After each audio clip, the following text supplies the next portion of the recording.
भगवान से कभी बात करो तो वो क्या कहते हैं, भगवान से क्या मांगते हैं?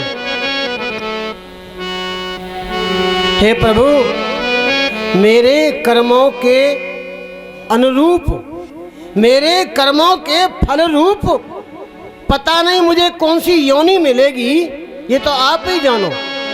मुझे किसी भी योनि में भेज देना, मुझे इसकी चिंता नहीं है, लेकिन मुझे जन्म ब्रज में ही देना। किसी भी योनि में भेज देना, इसकी मुझे चिंता नहीं है। सुकर, कुकर, ऊंट, हाथी, गधा, घोड़ा, बैल, कुछ भी बना देना। चींटी, चींटा, हिरन, कोई वृक्ष, घास, लता, कुछ भी बना देना, लेकिन जन्म मुझे ब्रज में ही देना। ये ब्रजवासियों की मांग होती है भगवान से, यही मांगते हैं और कुछ नहीं मांगते। न रुपया, न पैसा, न सोना, न चांदी, न इंद्र का पद, न ब्रह्मा का राज्य, कुछ नहीं चाहते, केवल यही मांगते हैं। तो आइए हम सब लोग ऐसे श्री धाम वृंदावन को नमन करते हैं, प्रणाम करते हैं। कैसा है श्री धाम वृंदावन? नीको लगे जी वृंदावन, हमें तो बड़ो नीको लगे। नीको लगे जी वृंदावन, हमें तो बड़ो नीको लगे। अजी प्यारो लगे जी वृंदावन, हमें तो बड़ो प्यारो लगे। प्यारो लगे री वृंदावन, हमें तो बड़ो प्यारो लगे।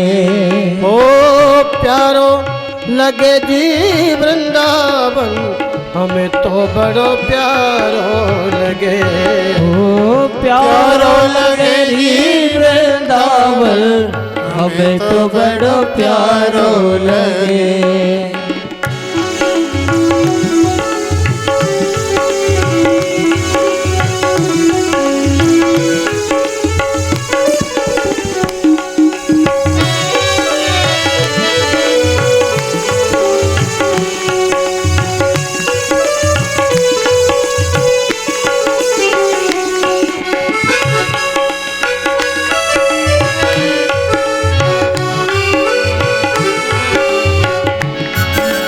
वृंदावन धाम को बास भलो, जहाँ पास बहे जमुना पटरानी।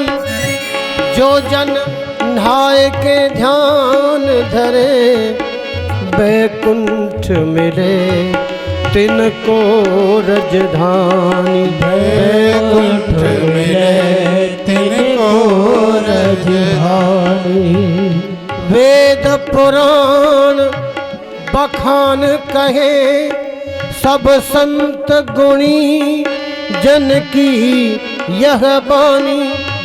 जमुना जमदूतन तारत है, भव तारत है श्री राधिका रानी। भव तारत है श्री राधिका रानी। निर्मल नीर बहत जमुना को, निर्मल नीर बहत जमुना को। भोजन दूध दही को, भोजन दूध दही को, हमें तो बड़ो नीको लगे। नीको लगे जी वृंदावन, हमें तो बड़ो नीको लगे। नीको लगे जी वृंदावन, हमें तो बड़ो नीको लगे। श्री राधे।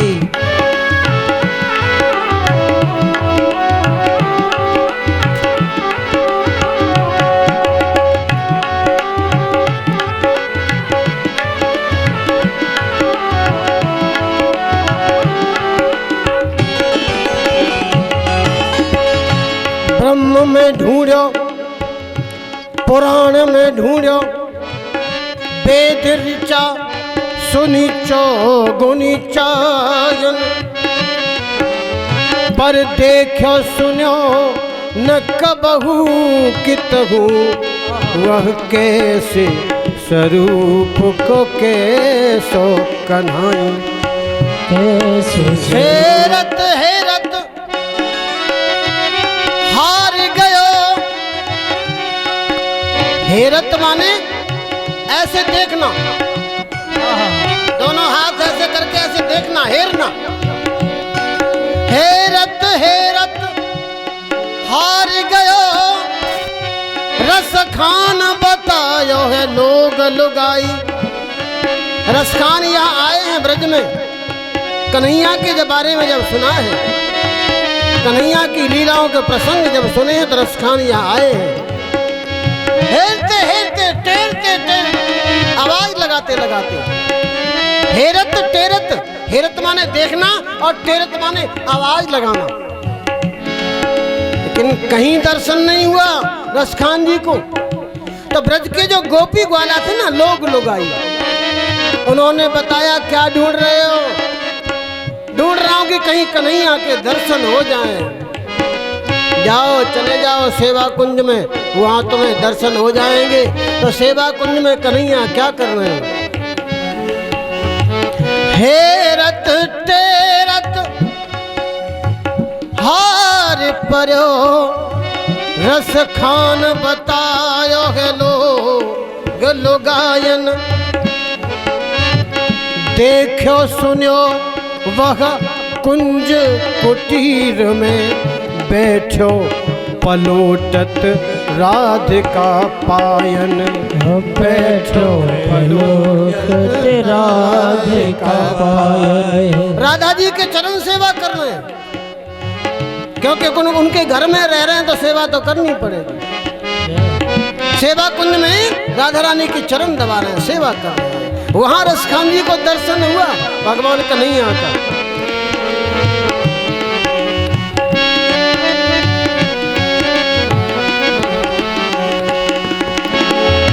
कुंजन कुंजन फिरत राधिका, कुंजन कुंजन फिरत राधिका।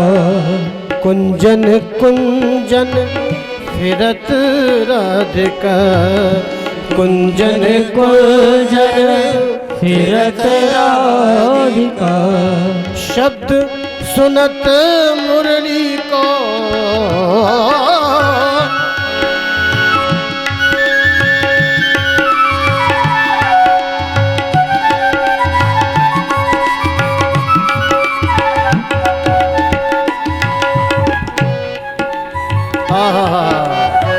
शब्द सुनत मुरली को बांसुरी। मेरे ठीक सामने हमारे बाबा बैठे हैं, बांसुरी वाले बाबा गुप्ता जी।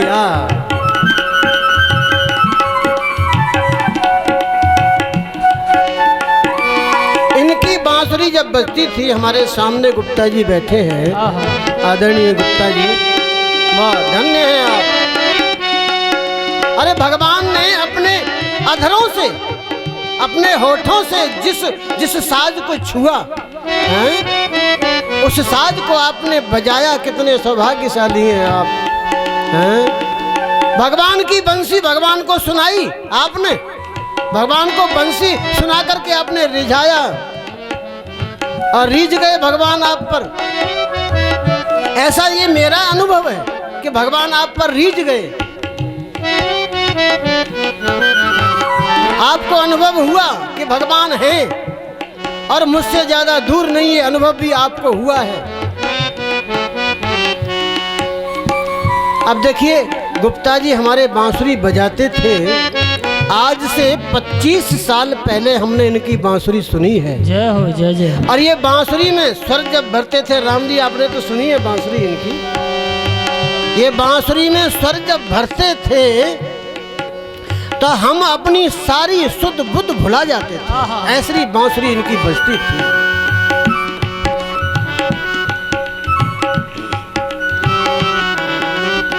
अब आप विचार कीजिए, मानव निर्मित बांसुरी, ये जो बांसुरी आजकल बनाई जा रही है मानव निर्मित है और मानव ही इनको बजा रहा है। ये मोहित कर लेती हैं बांसुरियां। और वो भगवान श्री कृष्ण ने जो बांसुरी बजाई वो परमात्मा के द्वारा निर्मित, परमात्मा ने ही उस बांसुरी को बनाया और परमात्मा ने ही उस बांसुरी को बजाया।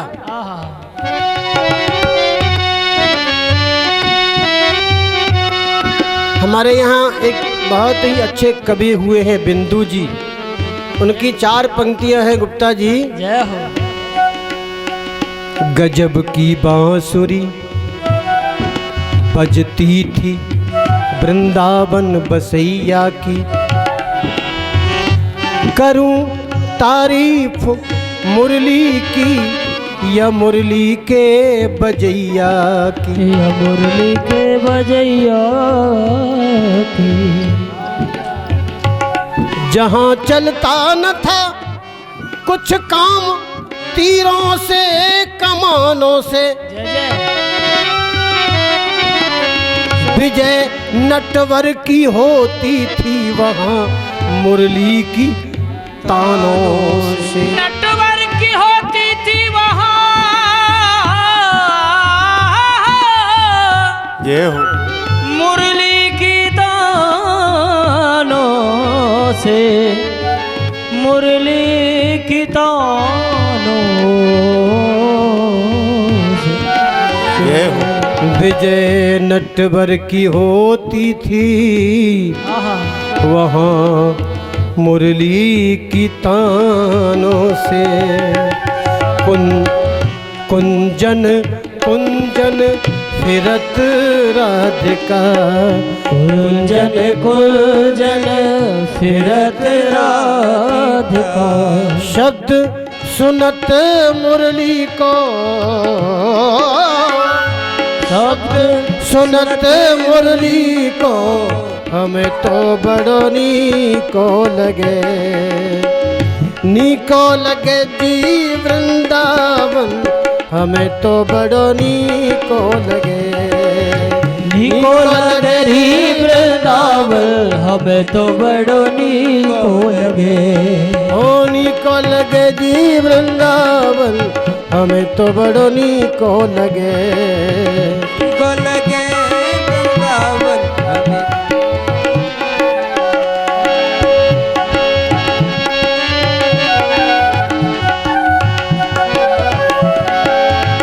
मीरा के प्रभु गिरधर नागर, मीरा के प्रभु गिरधर नागर। देखिए ये मीराबाई जी का पद है और मीराबाई जी इस पद में अंतिम में क्या लिख रही हैं? मीरा के प्रभु गिरधर नागर, मीरा के प्रभु गिरधर नागर। भजन बिना नर फीको हो, भजन बिना नर फीको हमें तो बड़ो नीको लगे, नीको लगे जी वृंदावन हमें तो बड़ो नीको लगे, नीको लगे जी वृंदावन हमें तो बड़ो नीको लगे, हमें तो बड़ो नीको लगे, हमें तो बड़ो नीको लगे।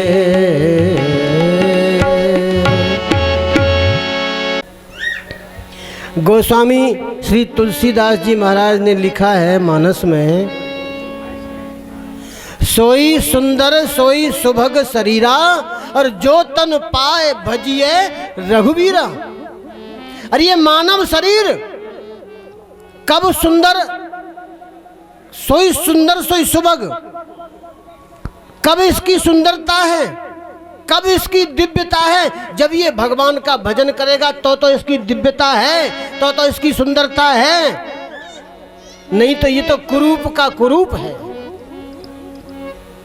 मीराबाई जी लिख रही हैं, मीरा के प्रभु गिरधर नागर, भजन बिना नर फीको। बिना भजन के ये मानव अच्छा नहीं लगता। फीका माने मीठा और फीका, कितना अंतर है दोनों। मुनीश्वरों ने और नारद जी ने, और दर्शन करते करते दोनों ओर से दोनों के नेत्र खुले। नारद जी ने कहना आरंभ किया, यमुना किनारे जब मैं पहुंचा हूं,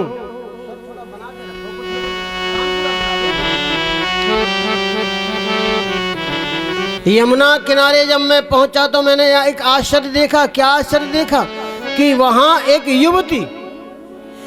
युवती बड़े ही खिन्न मन से, बड़े ही दुखित मन से बैठी हुई थी।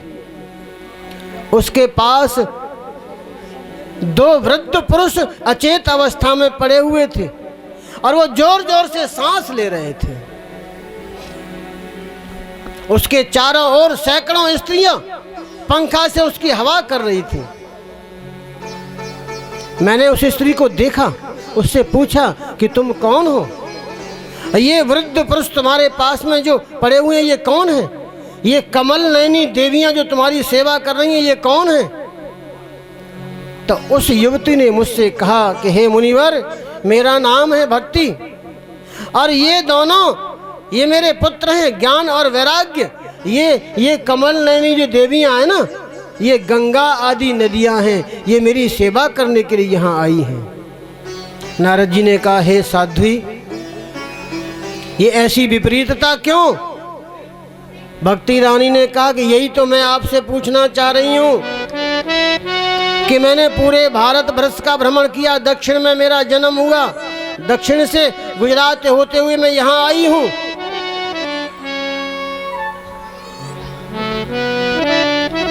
अरे मुझे वृद्ध तो मुझे होना चाहिए। वृंदावन की सीमा में प्रवेश करने से पहले मैं वृद्ध थी, मेरे पुत्र युवा थे, लेकिन वृंदावन की सीमा में जैसे ही मैंने प्रवेश किया है मैं युवा हो गई हूँ और मेरे दोनों पुत्र ये वृद्ध हो गए। हे महात्मा जी, ऐसी विपरीतता क्यों है? नारद जी ने कहा, मैं अपने हृदय में ज्ञान दृष्टि के द्वारा जान करके अभी तुम्हें बताता हूँ, तुम चिंता मत करो, भगवान श्री हरि तुम्हारा कल्याण करेंगे। सूत जी कहते हैं, मुनिवर नारद जी ने एक क्षण में ही उसका कारण जान करके कहा।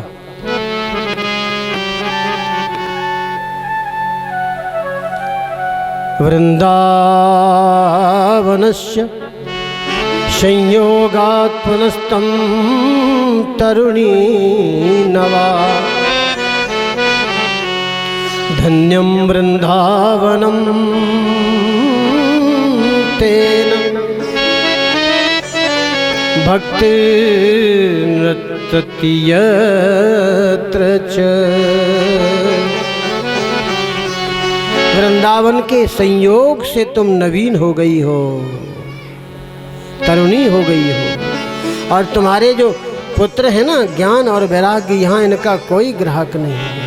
यहाँ तो भक्ति की जय जयकार है, राधे राधे नाम की जय जयकार है। जिस गली में निकल जाओ, जिस कुंज गली में चले जाओ, वहाँ राधे राधे नाम की जयकार है।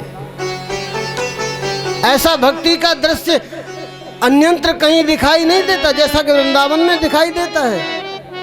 किसी भी तीर्थ में आप चले जाओ, लेकिन भक्ति का जो नृत्य, भक्ति का जो दृश्य श्री धाम वृंदावन में दिखाई देता है वो कहीं दिखाई नहीं देता।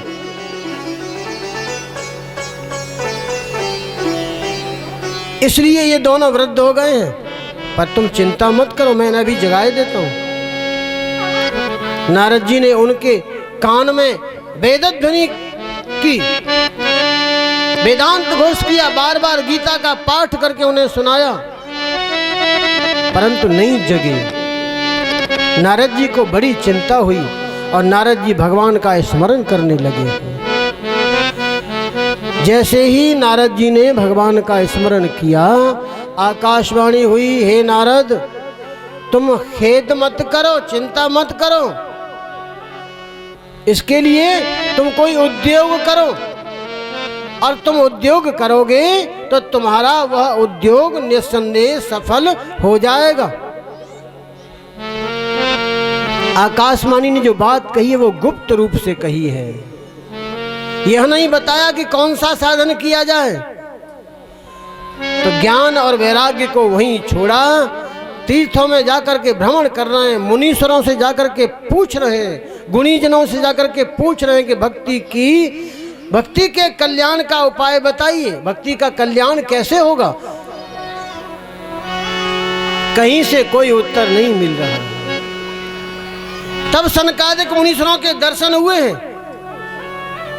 सनकादिक मुनीश्वरों ने कहा, हे नारद जी, भक्ति ज्ञान वैराग्य को श्रीमद् भागवत महापुराण की कथा श्रवण कराओ, उनका कल्याण हो जाएगा, उनके कष्ट की निवृत्ति हो जाएगी।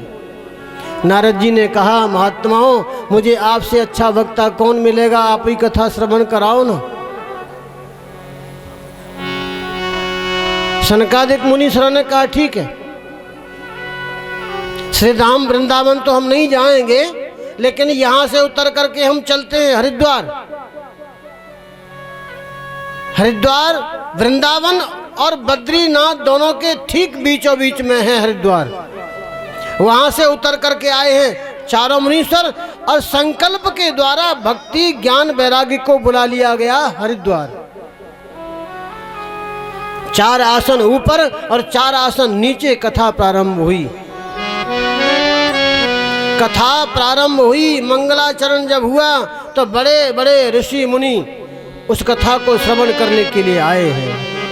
भृगु वशिष्ठ च्यवन गौतम मेधातिथि देवल देवरात परशुराम विश्वामित्र शाकल मार्कंडेय अंगिरा दत्तात्रेय पिप्पलाद पाराशर छायासुख जाजली जन्नु, ऐसे ऐसे प्रधान प्रधान मुनिगण उस कथा को श्रवण करने के लिए पधारे हैं।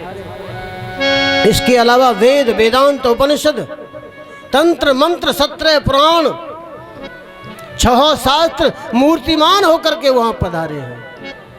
गंगा आदि नदियां, पुष्कर आदि सरोवर, कुरुक्षेत्र आदि समस्त क्षेत्र, दंडक आदि वन, सारी दिशाएं, हिमालय पर्वत, देव गंधर्व दानव सबके सब उस कथा को श्रवण करने के लिए आए हैं।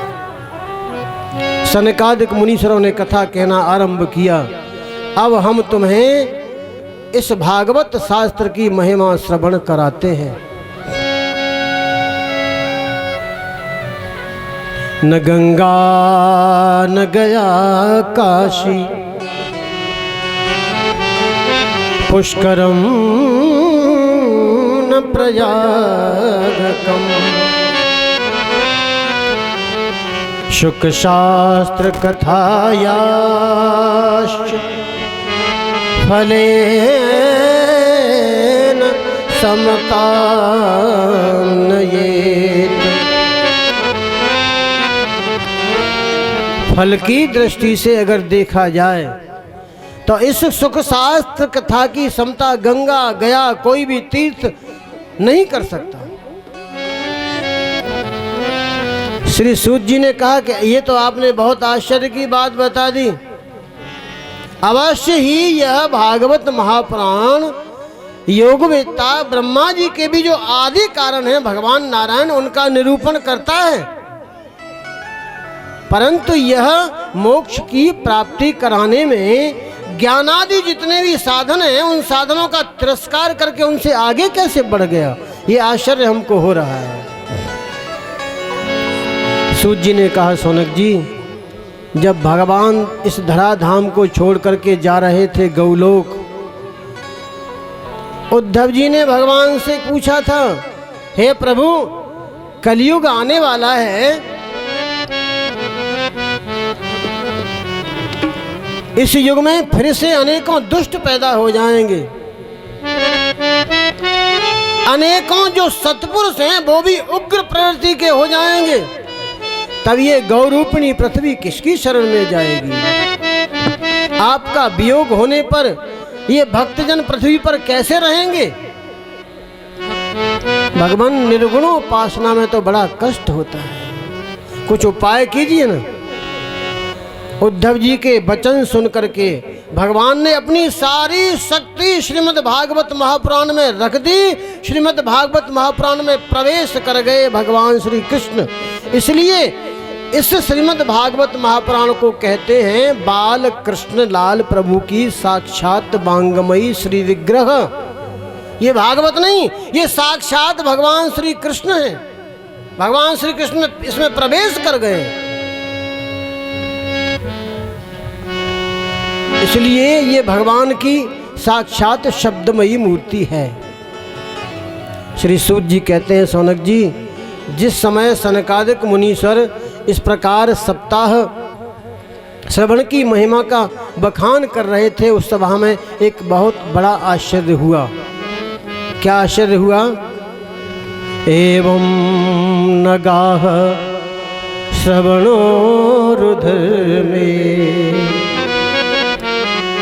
प्रकाश्यमाने ऋषिभिः सहायाम् आश्चर्यमेकं समभूतधानी तदुच्यते संसृणु शौनक त्वम् भक्तिः सुतो तो तरुणो गृहीत्वा प्रेमैकरूपा सहसा विरासीत। श्री कृष्ण गोविंद हरे मुरारे हे नाथ नारायण वासुदेव।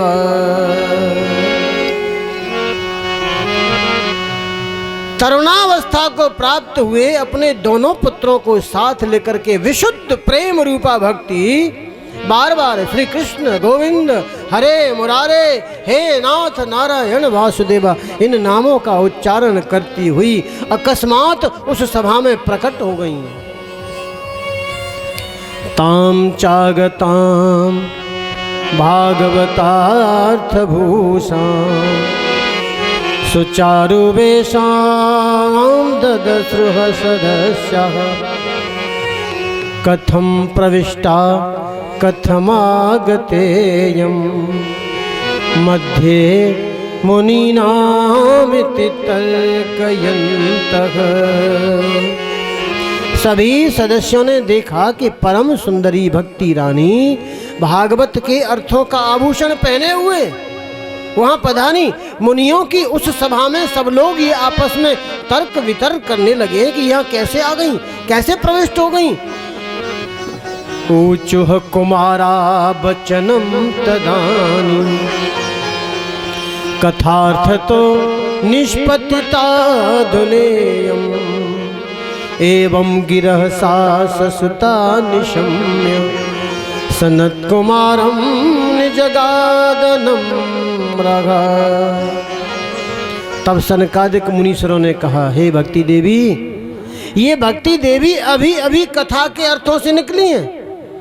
उनके ये वचन सुन करके भक्ति रानी अपने पुत्रों सहित सनकादिक मुनीश्वरों के पास पहुंची। जाकर के विनम्र वाणी में कहा है, हे मुनिवरों, इस घोर कलयुग में मैं तो नष्ट हो चुकी थी।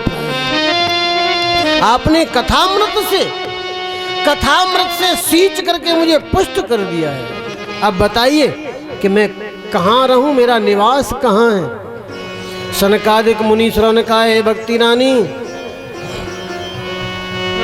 भगवान विष्णु के जो भक्त हैं ना, उनके हृदय में जाकर के विराजमान हो जाओ। बोलिए विष्णु भगवान की, बोलिए भक्ति महारानी की जय। सनकादिक मुनीश्वरों की आज्ञा पाते ही भक्ति रानी भगवत भक्तों के हृदय में जाकर के विराजमान हो गई। नारद जी ने प्रश्न किया कि इस कथा रूप सप्ताह यज्ञ से संसार में कौन कौन लोग पवित्र हो जाते हैं। सनकादिक मुनीश्वरों ने कहा, ये मानवाः पापकृतस्तु सर्वदा सदा दुराचाररता विमार्गगाः क्रोधाग्निदग्धाः कुटिलाश्च कामिनः सप्ताह यज्ञेन कलौ पुनन्ति ते। जो लोग सदा तरह तरह के पाप किया करते हैं, निरंतर दुराचार में ही तत्पर रहते हैं, सदैव उल्टे मार्गों से चलते हैं, तथा जो क्रोधाग्नि से हर समय क्रोध में जले भुने रहते हैं, कुटिल हैं, काम परायण हैं, वे सभी इस कलयुग में सप्ताह यज्ञ से पवित्र हो जाते हैं। बोलिए श्रीमद् भागवत महापुराण की जय। श्री कृष्ण गोविंद हरे मुरारी हे नाथ नारायण वासुदेवा। श्री कृष्ण गोविंद हरे मुरारी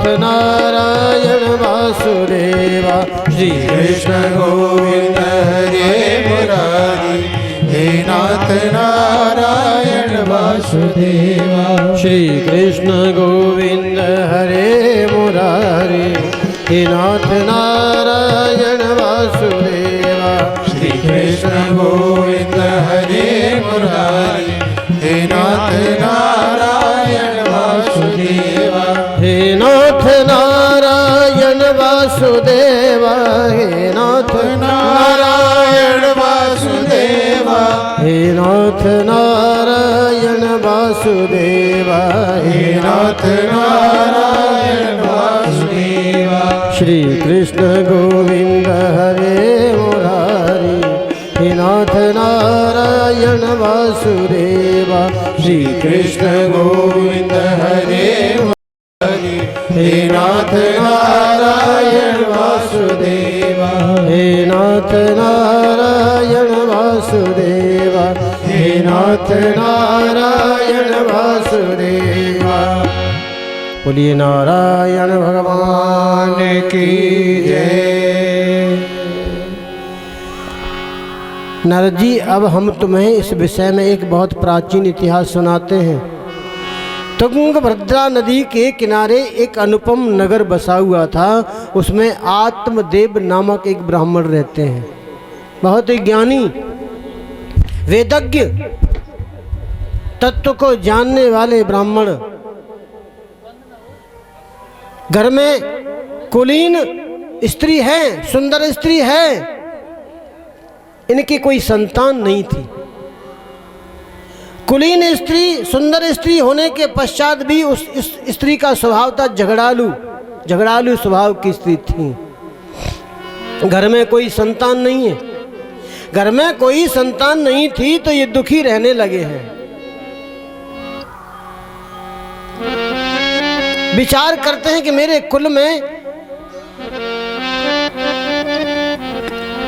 मेरे पितरों को कोई जल देने वाला नहीं है, ये मेरा जीवन बेकार है। बड़े दुखी रहते हैं। और घर में पत्नी कलह करती हैं, संतान कोई है नहीं। दो बात हो गई। एक दिन बहुत दुखी हुए, एक तालाब के किनारे जाकर के जंगल में बैठ गए, रोने लगे हैं भगवान का ध्यान करके। भगवान एक महात्मा का रूप धारण करके आत्मदेव के पास आते हैं। महात्मा जी को देखा, खड़े होकर के हाथ जोड़ करके निवेदन करने लगे हैं, रोने लगे हैं।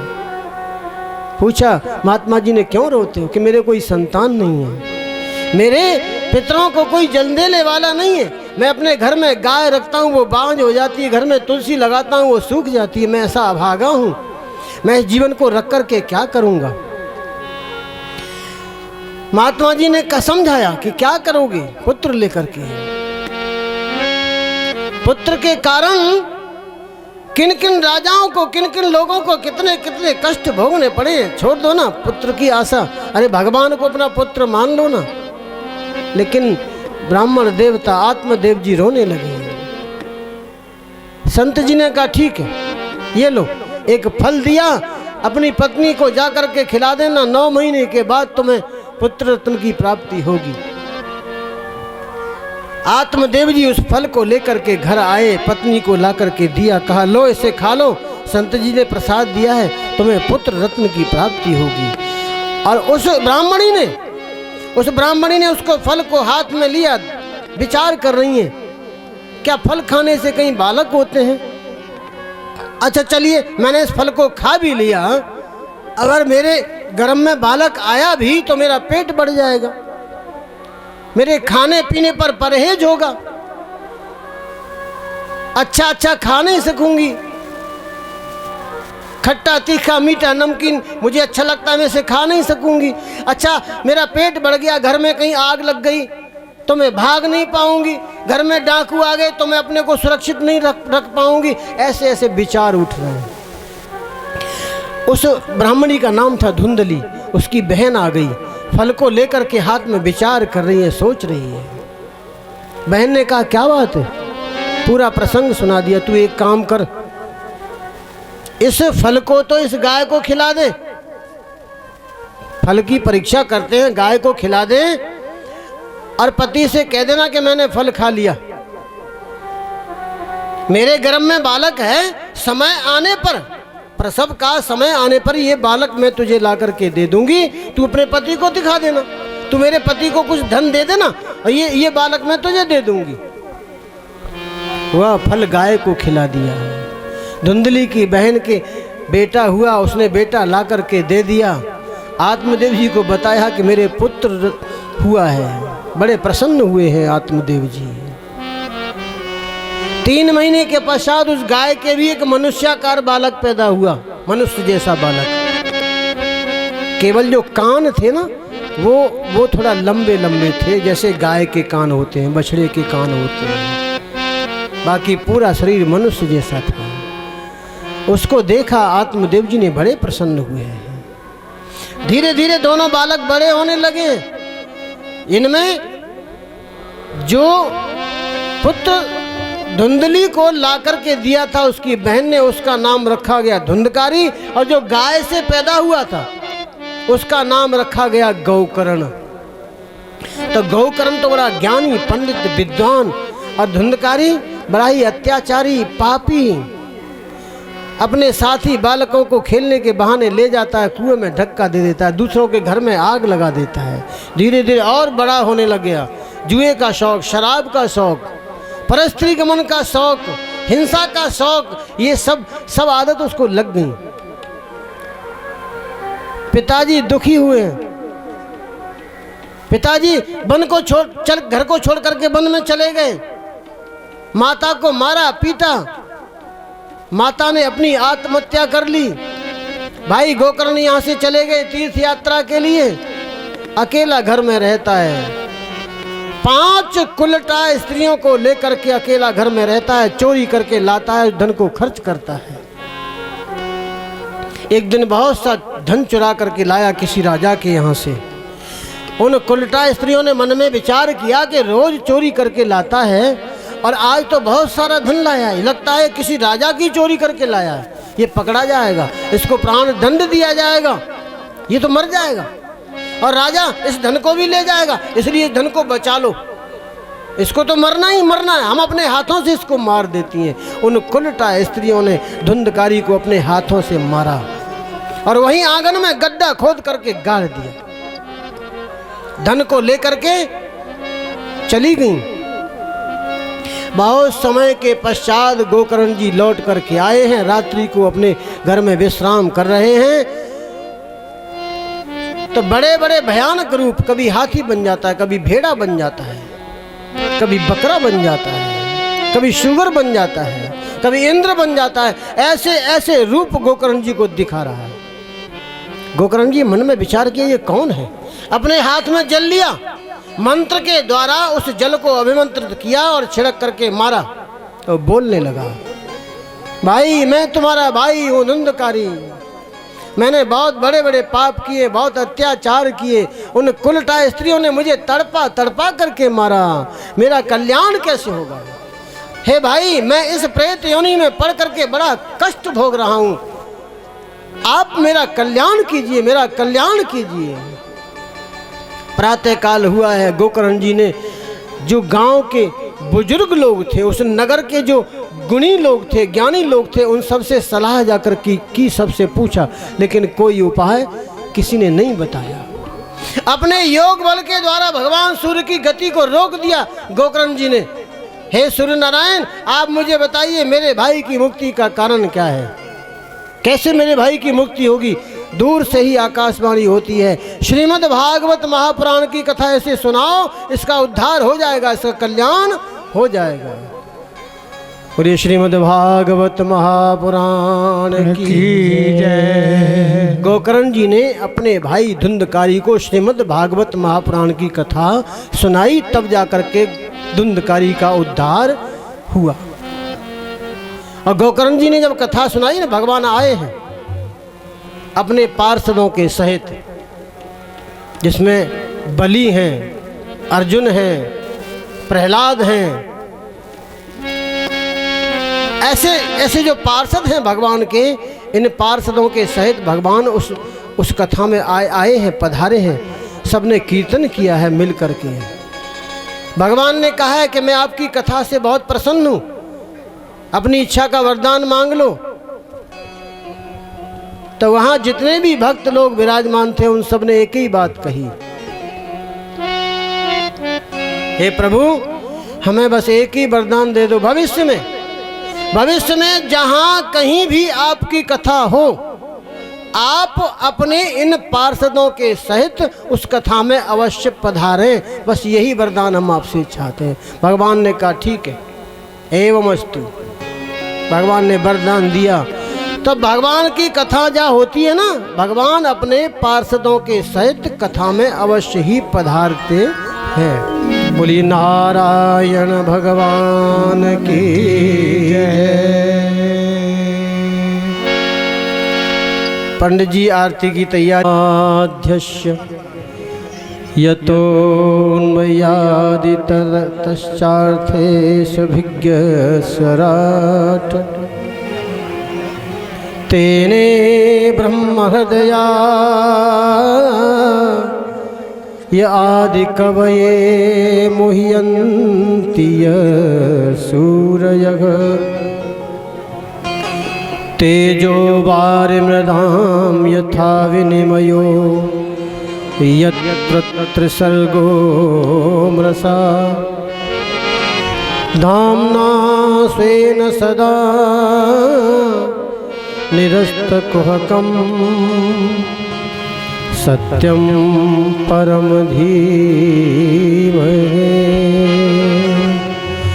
बोलिए नारायण भगवान की जय। बोलिए श्रीमद्भागवत महापुराण की जय। बोलिए श्री सुखदेव जी महाराज की जय। बोलिए सब संतन की जय। बोलिए आके बिहारी तेरी आरती गाओ, आके बिहारी तेरी आरती गाओ, आरती गाओ प्यारे आपको मनाओ, आरती गाओ प्यारे आपको मनाओ, गिरवर धारी तेरी आरती गाओ, आके बिहारी तेरी आरती गाओ, मोरे मुकुट तेरे शीश पे सोहे, प्यारी बरसी मेरो मन मोहे, प्यारी बरसी मेरो मन मोहे, याव सुप बलिहारी जाऊं,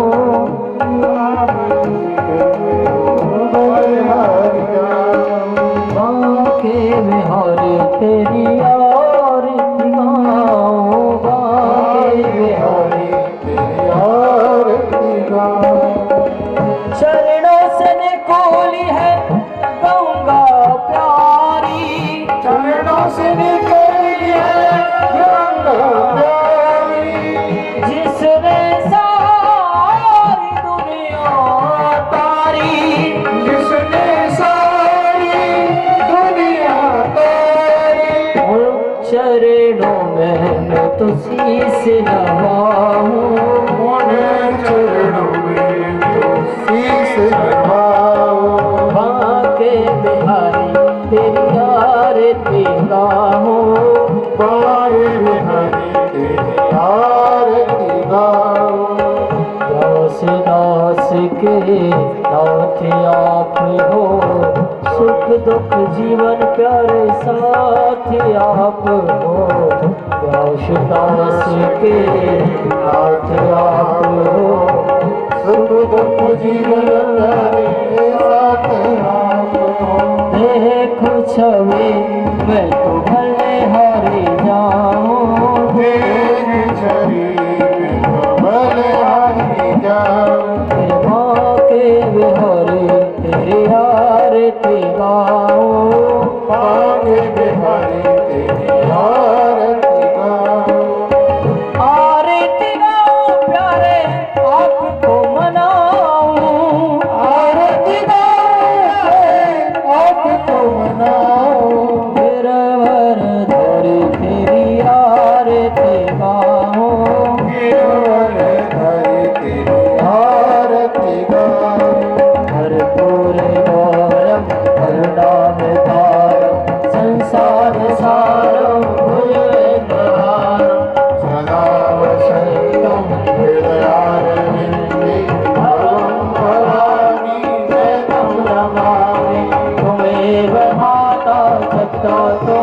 त्वमेव बन्धु च सखा त्वमेव विद्यावरं त्वमेव सर्वं मम देव देव